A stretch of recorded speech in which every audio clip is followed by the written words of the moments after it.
சுரதா. இயற்பெயர் ராசகோபாலன். பெற்றோர் திருவேங்கடம், செண்பகம். ஊர் பழையனூர். பட்டங்கள் கலைமாமணி, உவமை கவிஞர், பாவேந்தர். நூல்கள் தேன்மழை, துறைமுகம், சுவரும் சுண்ணாம்பும், உதட்டில் உதடு, பட்டத்தரசி, எச்சில் இரவு, வார்த்தை வாசல், சாவின் முத்தம்.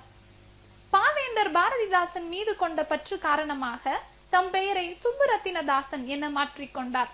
சுப்புரத்தினதாசன் என்பதன் சுருக்கமே சுரதா. தேன்மழை நூல் தமிழக அரசின் தமிழ் வளர்ச்சி துறையின் சிறந்த நூலுக்கான விருதை பெற்றுள்ளது. பாரதிதாசனின் தலைமாணாக்கர் இவர்.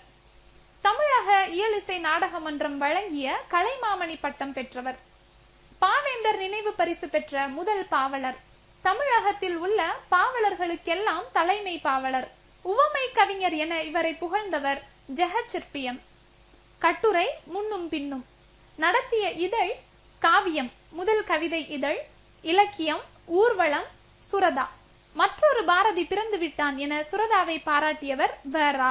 மேற்கோள்: படுத்திருக்கும் வினாக்குறி போல் மீசை வைத்த பாண்டியர்கள்.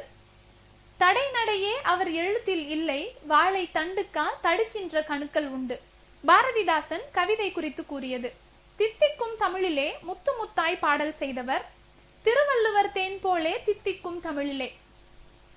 வினை சொற்கள் வேற்றுமையை ஏற்பதில்லை, வெறும் பாட்டை தமிழ் சங்கம் சேர்ப்பதில்லை. இரட்டை கிளவி போல் இணைந்தே வாழுங்கள், பிரிந்தால் பொருள் இல்லை. பாம்பெல்லாம் பூமியையே பாதமாக பயன்படுத்திக் கொள்ளுகின்ற காரணத்தால் பாம்புக்கு பாதம் பூ என பெயரிட்டார்.